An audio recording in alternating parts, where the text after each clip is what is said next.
tugas kami itu ada pada membangun kesadaran publik. Terima kasih. Masyarakat Minahasa itu butuh pemimpin yang bervisi. Kan sudah kebaca ya bagaimana perubahan iklim itu menjadi ancaman buat kota-kota pesisir.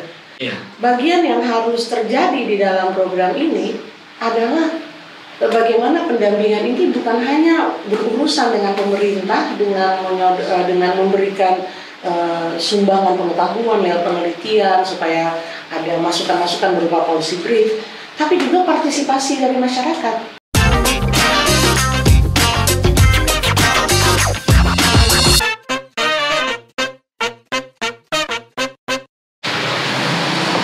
Oke, selamat siang.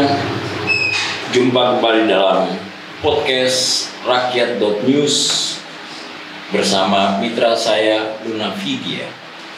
Saya Zulkarnain Hamson. Kita akan berbicara dalam 45 menit ke depan berkaitan dengan sebuah program internasional yang menyentuh Kota Makassar. Program ini berbicara tentang masa depan dunia dan tentu saja lingkungan.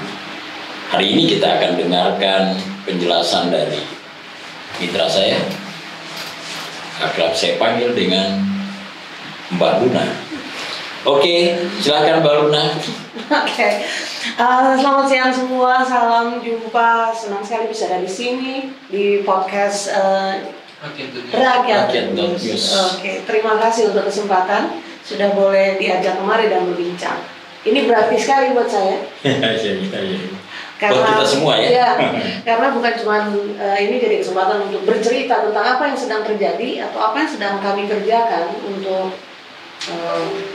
menolong sebenarnya atau mempersiapkan satu masyarakat sebuah kota untuk bergerak ke arah masa yang tidak mungkin kita hindari, di mana perubahan iklim akan menjadi cara harus mempertimbangkan waktu kita membuat kebijakan atau keputusan-keputusan, bahkan untuk keputusan pribadi kita. Begitu. Ya, barangkali ya ini harus kita beri gambaran yang lebih luas, Mbak Luna. Agar publik kita ini bisa mengetahui program ini apa, kemudian dalam kapasitas apa Mbak Luna berada dalam program itu. Oke, baik. Kita ini sedang bicara, paling tidak saya dalam kesempatan ini itu ada dalam kapasitas seorang koordinator bagi Kota Makassar untuk program yang namanya UKPAC. UKPAC itu itu singkatan dari United Kingdom, terus kemudian PAC-nya itu dari, saya harus baca baik-baik ini supaya nggak salah, Partnering for Accelerating Climate Transition di Indonesia. Kalau yang gampang susah ya, jadi kayak partnering, akselerasi. Jadi begini, program ini agak panjang nih ceritanya. UKPAC sendiri atau program akselerasi kemitraan untuk transisi perubahan iklim di Indonesia itu merupakan bagian dari satu program lain, satu program payung yang lebih besar milik pemerintah Inggris yang namanya Future Cities. Jadi kota-kota masa depan. Nah, dalam konsep kota masa depan itu seperti apa? Nah, UKPAC ini dibangun. Yang lebih khusus lagi untuk Indonesia itu ada ya, UKPAC ini secara lebih spesifik itu dilakukan jadi Future Cities untuk akselerasi perubahan iklim atau transisi pada perubahan iklim di Indonesia itu difokuskan pada kota-kota pesisir. Jadi metropolitan pesisir di Indonesia. Nah, jadi kan sudah kebaca ya bagaimana perubahan iklim itu menjadi ancaman buat kota-kota pesisir. Tapi kalau secara masa depan, kota pesisir seperti Makassar itu tidak akan tinggal sebagai kampung nelayan sepanjang masa. Kita juga melihat bagaimana Makassar tumbuh menjadi metropolitan. Tapi tidak terhindar dari ancaman-ancaman perubahan iklim. Nah, program ini atau proyek ini berusaha untuk melakukan pendampingan. Program ini bekerja sama dengan Kementerian Perhubungan. Jadi pada level G2G, government to government, dia ada dengan kerjasama dengan Kementerian Perhubungan. Lalu kemudian bergerak di 5 kota pesisir di Indonesia ini. Salah satunya adalah Makassar. Nah, di setiap kota itu terdiri dari konsorsium-konsorsium lembaga-lembaga yang bekerja sama. Di Makassar dan Surabaya, konsorsiumnya terdiri dari mitra yang sama, dipimpin oleh WRI. WRI itu Wahana Research Indonesia namanya sekarang, tapi World Research Institute sebelumnya dalam bahasa yang ini. Lalu kemudian ada ARUT, dan kemudian saya sendiri mewakili sebuah LSM yang berorientasi pada kesehatan namanya Vital Strategies. Oh iya. Jadi antara Surabaya dan Makassar itu konsorsium itu yang berjalan. Nah, peran saya sebagai city coordinator itu adalah untuk membangun pengetahuan sebenarnya. Tugas kami itu ada pada membangun kesadaran publik tentang apa saja kemungkinan-kemungkinan yang bisa kita kerjakan bersama. Karena ini pendampingannya terhadap pemerintah kota terutama, karena levelnya itu pada Kementerian Perhubungan, jadi otomatis dengan kota dia ada di Dinas Perhubungan. Dinas Perhubungan. Tapi Makassar itu kan bukan hanya Makassar sekarang. Begitu kita bicara Makassar, kita bicara metropolitan pesisir, maka kita akan bicara pada konteks Maminasata. Oke. Agak sepi kita di beberapa tahun terakhir itu mendengar konsep si Minasata itu. Maminasata itu ya. Iya. Bahwa sekarang akhirnya kita menemukan terkoneksi antara Takalar, Goa, Maros dan Makassar. Iya. Sistem transportasinya sudah cukup bagus. Saya belum ke sana, tapi saya mau mengatakan bahwa apa yang menjadi pertimbangan? Ada berapa kota tadi di Indonesia dan mengapa Makassar kemudian jadi pertimbangan? Apakah hanya semata karena dia sebuah metropolitan dan berada di pesisir, ataukah memang ada dugaan, ada prediksi ancaman lain? Saya pikir mungkin karena posisi pertamanya saya bukan pada level itu ya. Ini kan levelnya strategik banget bagaimana pemerintah memutuskan sebuah kota mendapat mandat atau mendapat kepercayaan untuk didampingi oleh program dari pihak negara donor atau luar negeri seperti dari pemerintah Inggris. Nah, tapi saya merasa bahwa Makassar terpilih itu karena posisinya yang ada di pesisir. Tapi juga betapa Makassar itu ambisius sekali kan membangun diri sebagai kota metropolitan, tidak terhindar. Jadi itu saya pikir itu pertimbangannya seperti itu. Yang perlu, yang maksudnya yang ingin juga saya berharap kita bisa omongin atau kita diskusikan adalah bahwa kemudian di antara Makassar, Surabaya, Semarang, Medan, dulu awalnya ada satu kota yang tidak termasuk kota pesisir, Bandung, dan tapi itu sudah tidak lagi bersama, jadi ada 4 kota sekarang yang ada di dalam proyek ini. Nah, di antara yang lain, Makassar itu punya kekhususan yang waktu program ini ada, baru kemudian kayak dimunculkan sebagai bagian yang perlu dibicarakan. Apa itu? Kehadiran Makassar sebagai sebuah kota yang memiliki pulau. Dan bukan hanya sekedar posisi punya pulau, tapi betul-betul kota Makassar itu punya kecamatan yang hanya terdiri dari pulau-pulau. Itu kalau misalnya itu off the mainland ya, jadi itu kayak itu dilepas pantai umumnya. Tapi ternyata Makassar juga secara menarik itu punya kota, punya pulau di dalam, jadi inland di dalam tanah. Ada. Iya kan? Iya, saya lihat Kepulauan Lakan ya. Lakan itu sangat menarik. Mereka otomatis harus terlibat dalam percakapan mengenai transportasi, mengenai mobilitas. Karena itulah yang kami bicarakan. Bagaimana mempertimbangkan mobilitas rendah karbon yang inklusif di sebuah kota pesisir. Itu yang disebutkan dengan mobilitas berkelanjutan itu.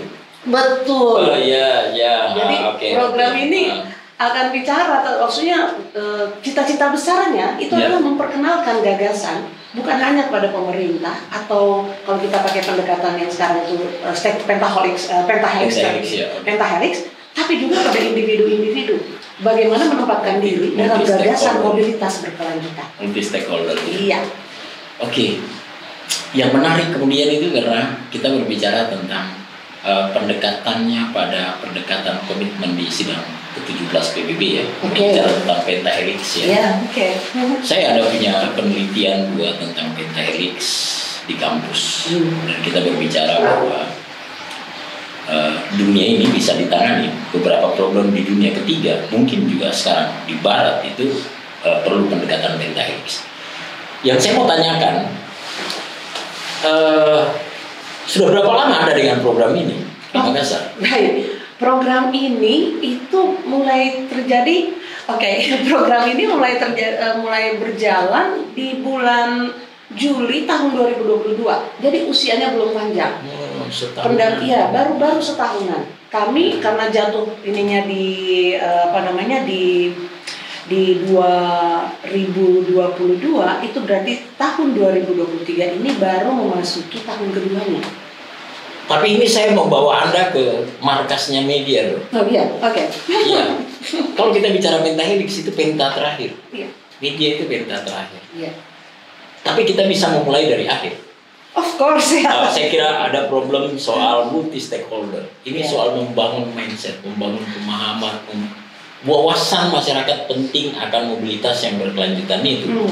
Nah, di pentahelix ini saya berharap Anda berada di ruang media dan ya sebagai saya masih belum lepas dari masa lalu saya sebagai seorang pekerja media selama 27 tahun dan sekarang saya banyak meneliti untuk penyelesaian studi doktoral saya bidang komunikasi.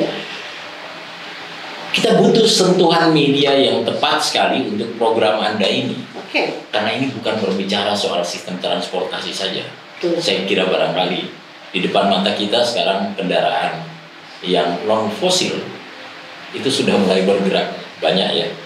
Artinya saya tidak tahu apakah ini ada kaitannya dengan isu yang dibawa oleh mobilitas berkelanjutan ini. Saya coba elaborasi ini ya, rasa ingin tahu ini. Berangkat dari media. Nah, begini.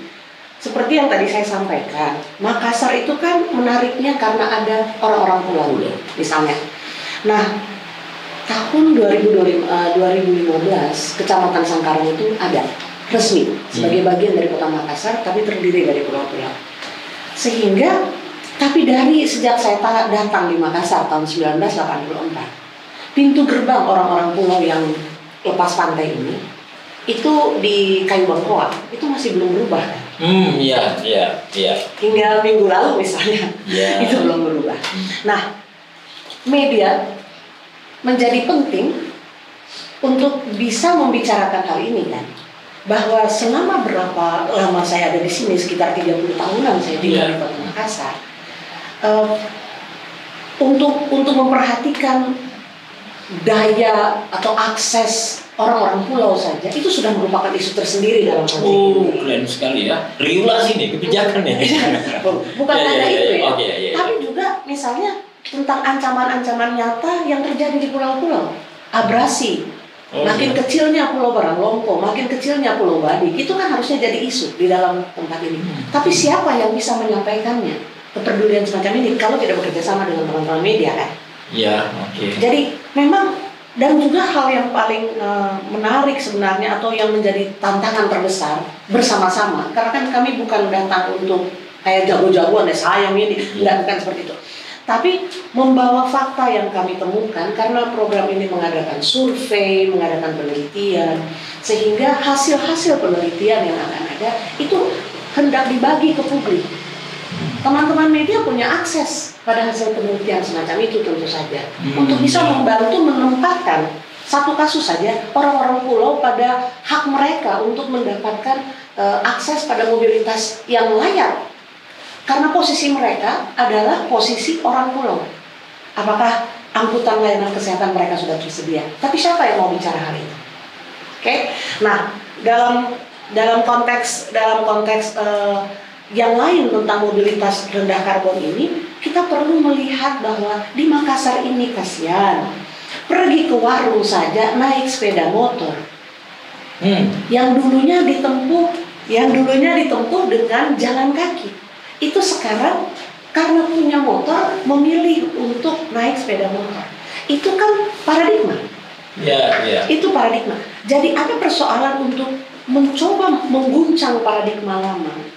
Sehingga waktu kita bicara tentang mobilitas berkelanjutan, kita itu bicara tentang perubahan cara berpikir dan opsi-opsi yang dilakukan secara merdeka oleh individu dan juga pemerintah menyediakan opsi-opsi itu untuk membuat orang tidak bergantung pada sumber energi yang berasal dari fosil. Oh, tapi itu sebelum sampai ke situ. Oke.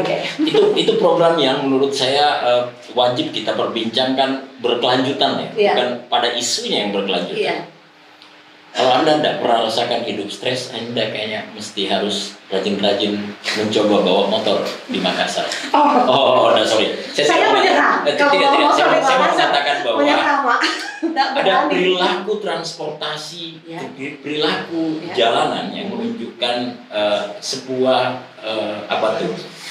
gaya hidup. Saya belum mengatakan itu budaya, karena itu bisa diubah dan seterusnya. Bali contohnya bisa berubah, Surabaya contohnya bisa berubah. Oke. Saya berharap program ini betul-betul bisa memberi ruang gerak dengan konsep si pentahelix itu.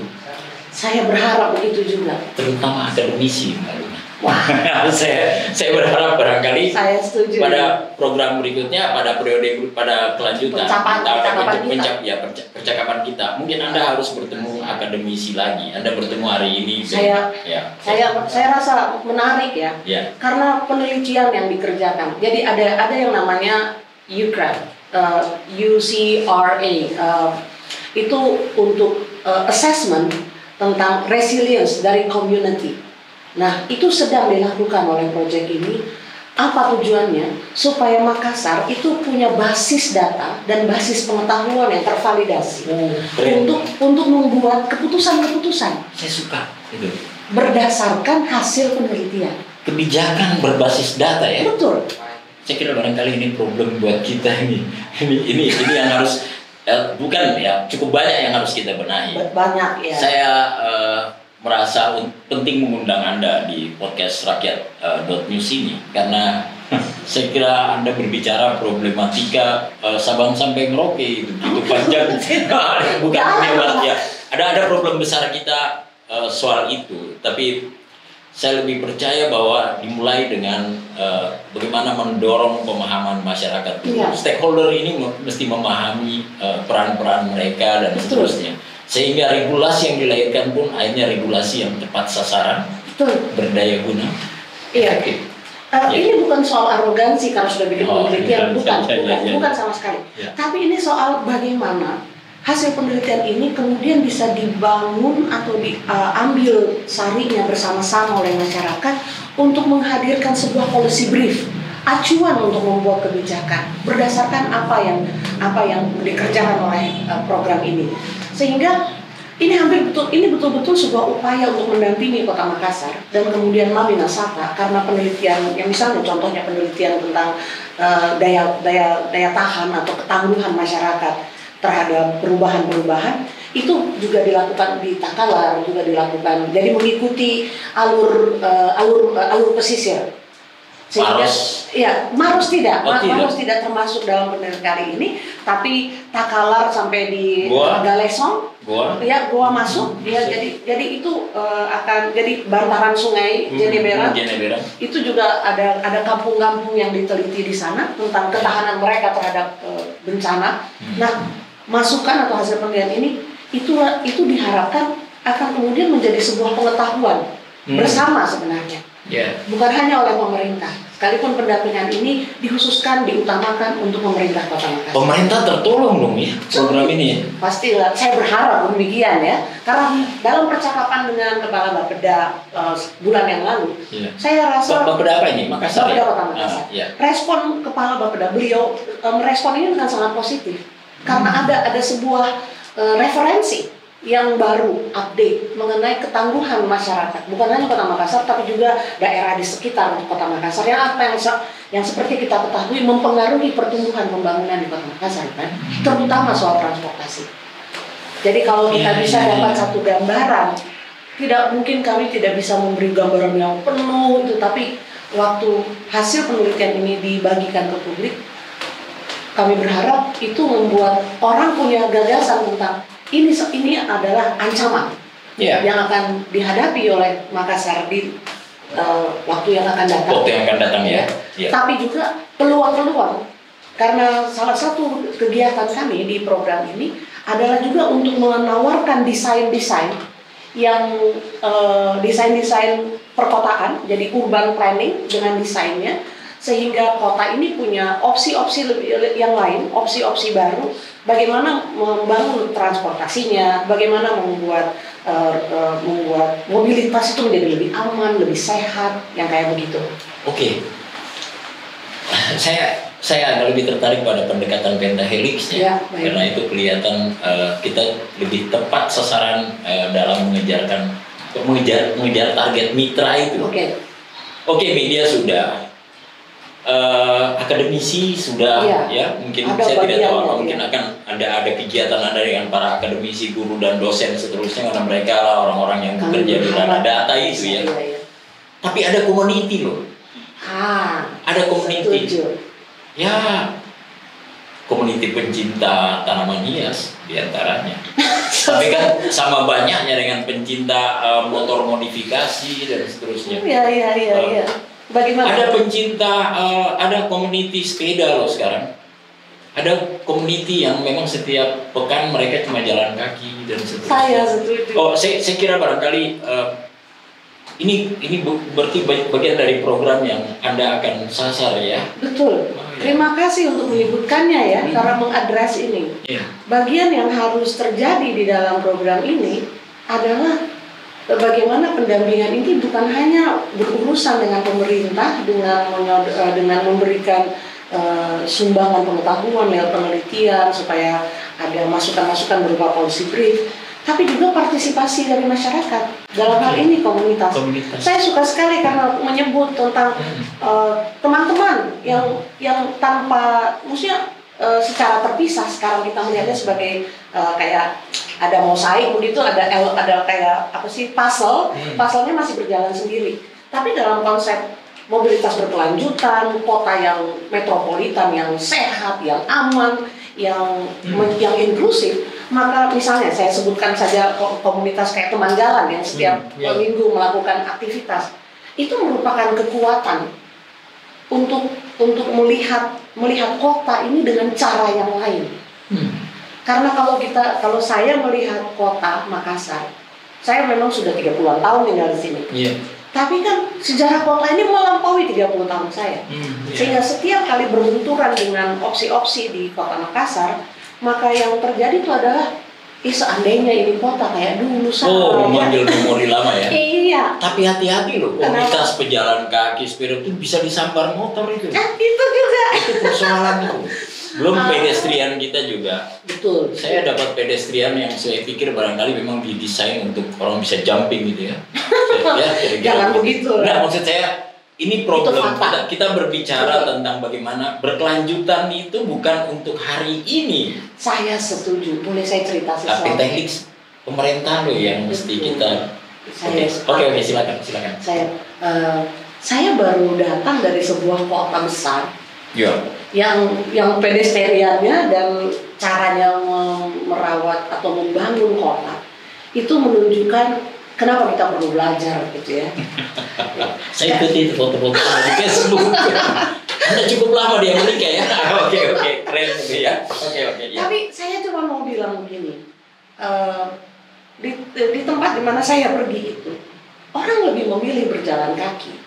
Kan jadi maksud saya begini, ke depan kita harus memperhitungkan bahwa berjalan kaki itu bukan karena nggak punya uang. Karena kalau kita berjalan kaki di sini selain harus balik-balik ke belakang tidak berditabrak motor. Itu problem itu ya. Karena tidak ada rasa aman berjalan kaki di sini. Selalu harus balik, kecuali kalau di Losari sana kan besar gitu dia punya pedestrian. Tapi kalau di tempatku di Minas Upas ya, itu menengok terus ke belakang itu kalau berjalan kaki. Nah bedanya adalah begini, kota di mana saya baru pergi itu kan usianya udah ratusan tahun. Dan mereka membangun kota itu dengan persiapan bahwa ke depan pun orang tetap berhak ada di jalan raya dengan jalan kaki. Saya berharap Makassar itu punya pandangan semacam itu terhadap masa depan. Saya mau ini kita perbincangkan pada sesi berikutnya. Mungkin Anda harus berbicara dengan para pemikir budaya yang berkaitan dengan bisa berbicara tentang perilaku, Betul, itu yang juga menjadi catatan saya waktu mulai, karena saya bertugas untuk mengkomunikasikan dan kemudian membangun strategi bagaimana membangun kesadaran tentang apa yang akan terjadi. Kita nggak bisa tutup mata. Banjir yang baru-baru itu fakta bahwa itu bisa terulang kapan saja, sehingga ancaman perubahan iklim itu sudah di depan mata. Pasti itu ya. Itu kita nggak bisa tutup mata. Tapi bagaimana mempersiapkan kita sebagai sebuah komunitas di dalam kota menghadapi tantangan-tantangan kayak gitu. Itu yang perlu kita kerjakan. Itu betul. Sebelum lanjut, coba diminum dulu. Oh iya, benar, semangat sekali nih kita bicara nih. Oke, saudara-saudara sekalian, perbincangan kita tentang program yang dibawa oleh Mbak Luna ini itu tidak akan berhenti pada pertemuan kita di podcast Rakyat Tumus kali ini.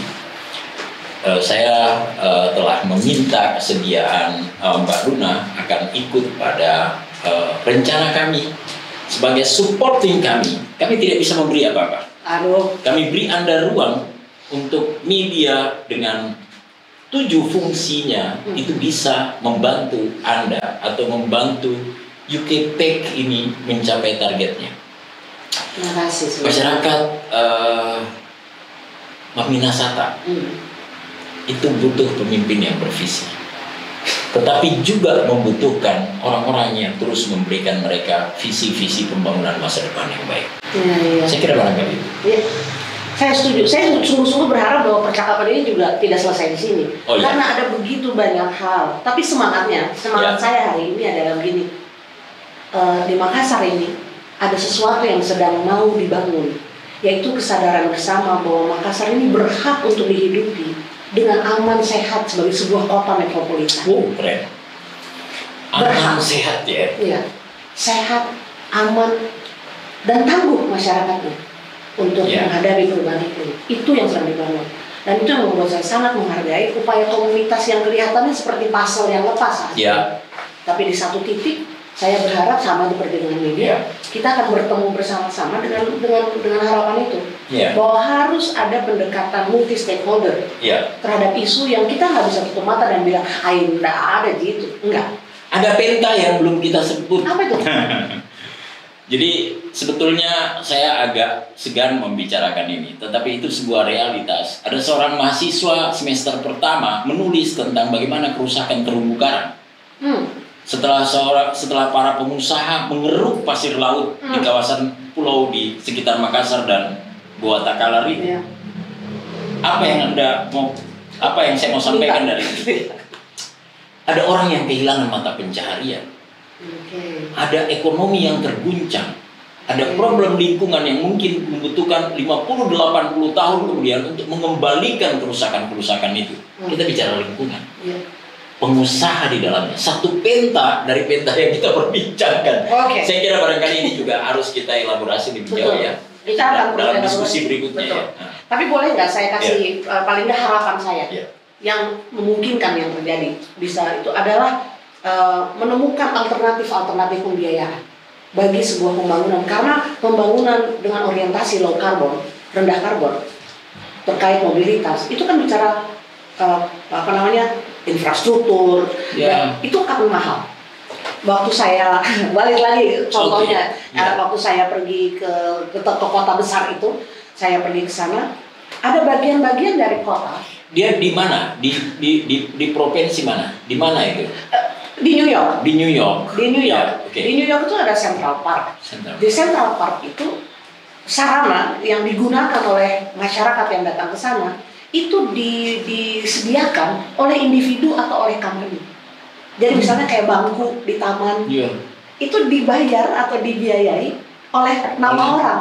Jadi misalnya kayak ini adalah bentuk seperti kayak nisan. Jadi nisan yang dari orang-orang yang mereka kasihi itu tidak dijadikan kubur saja, tapi sebuah sumbangan kepada masyarakat sebagai cara mengingat orang-orang yang mereka kasihi. Jadi saya boleh pasang dong nanti bangku Zulkarnain begitu ya di Taman Macan ya? Iya betul. Sebagai sumbangan terhadap kota. Jadi keluarganya Bang Zulkarnain akan memberikan bangku di taman kota. Wakaf itu ya? sebagai wakaf supaya orang bisa duduk di tangan itu kesadarannya. Nah, itu bagian yang saya berharap kedepannya akan menjadi bagian yang dimana perusahaan mereka melakukan banyak hal. Perusahaan ya. Jadi private sektornya itu kemudian melihat alternatif bagi mereka bisa menukar karbon yang dihasilkan oleh industri yang mereka kerjakan, upaya-upaya yang mereka kerjakan dalam bentuk semacam itu. Oke. Keren. Saya berharap itu akan terjadi. Oke. Terima kasih ya, Mbak Luna. Sama-sama. Mbak Luna sudah bersedia datang ke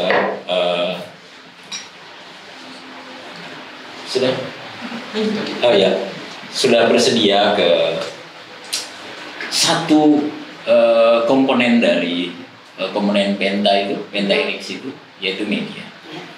Saya masih mengundang Anda untuk terus berada di komunitas ini. Mungkin pada sesi podcast berikutnya Anda mesti menjelaskan bagaimana program ini bisa berjalan di Kota Makassar. Kayaknya itu hal yang menarik. Dan sebagai bentuk bantuan kami pada apa yang kami sebutkan kepedulian pada masa depan. Saya kira barangkali itu. Wow. Terima kasih. Sampai jumpa pada pertemuan berikutnya, Mbak Luna ya. Sehat selalu. Sama.